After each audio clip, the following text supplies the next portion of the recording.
السلام عليكم ورحمة الله. اليوم راح نشرح واحد الفكرة تاع العسل والبروبوليس.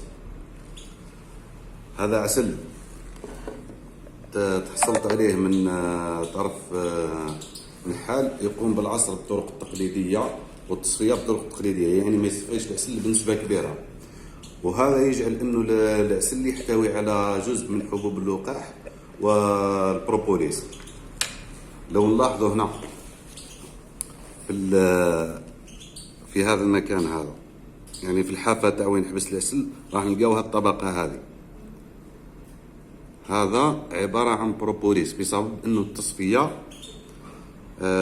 كانت ليست دقيقة جدا، يعني المصفاة اللي قام بها هذا الفلاح هذا كانت العيون تاعها واسعة نوعا ما، وهذا انفع. يعني العسل اللي يكون التصفية تاعو اقل يكون انفع، لانه يكون يحتوي على جزء من حبوب اللقاح وجزء من البروبوليس او العقدة. فوالا، وهذا العسل اللي نجيو حنا نقوموا بمزج البروبوليس معاه. هاي حبات البروبوليس وين راهي عالقة في العسل. بهذه الطريقة هذه يبقى العسل موزع، عفوا البروبوليس موزع على كامل العسل بعد المزج بهذه الطريقة هذه والخلط مع العسل. اما لو بقى بطريقة عادية، يعني تمزج البروبوليس بالعسل يعني بالملعقة دون مزج بالخلاط الكهربائي وتحويل العسل الكريمي، راح يرتفع يعني البروبوليس ويبقى في الاعلى، والعسل يبقى لتحت، لانه البروبوليس اخف من العسل. نديرو تجربة صغيرة برك يعني خفيفة ونشوفوا توزع البروبوليس في العسل بهذه الطريقة، يعني باش نثبتوا باللي نفس النقاط السوداء هذه الموجودة هنا في هذا العسل هي بروبوليس، يعني الموجودة في العسل هذا اللي مزجناه، وهذه اللي هنا أيضا هي نفسها بروبوليس مع العسل.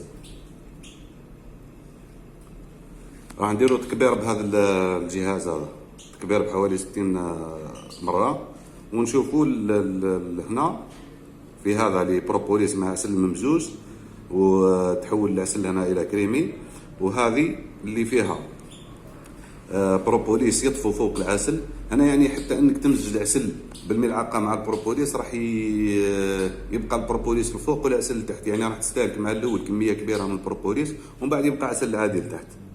وهذه الطريقه تعطيك ميزه انك تستهلك البروبوليس على ما يعني على مده طويله، يعني كل وين تسحب ملعقه عسل من هذه العلبه هذه راح تكون فيها كميه من البروبوليس، واللي هاي تبان هنا يعني نقط سوداء.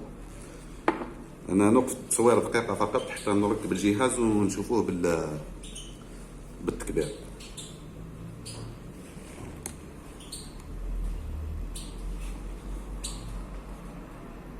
البروبوليس الخام هذا كاين فيديو في الصفحه يشرح كيف انه نحولوه الى بروبوليس مطحون ويبقى خام. الان هذا تكبير 60 مرة البروبوليس الموجود في العسل، يعني الغير الممزوج، يعني العسل العادي اللي كان في العلبة هيك يبان باللون الأحمر.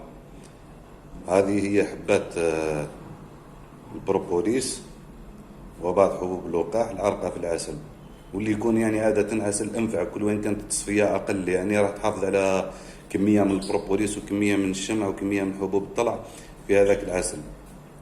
وهذا العسل اللي نقوم احنا بالمزج تاعو ونضيفوا له البروبوليس.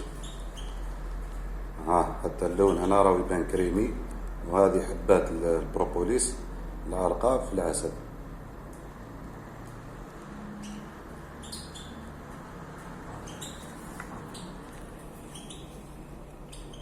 يعني الفكرة كانت اني نوضح فقط انه البروبوليس يمكن انه يكون في العسل لو كانت تصفية العسل من طرف النحال وطرف الفلاح تكون يعني بصفاية ذات مسامات اوسع، وما يكونش فيها يعني التصفية التنقية كبيرة، لانه المستهلك عادة يحتاج عسل صافي يعني ما فيه حتى شائبة، وهذا خطأ، لانه العسل الانفع هو اللي تكون فيه شوائب العسل، الشوائب اللي تكون فيها بروبوليس وتكون فيها حبوب طلع.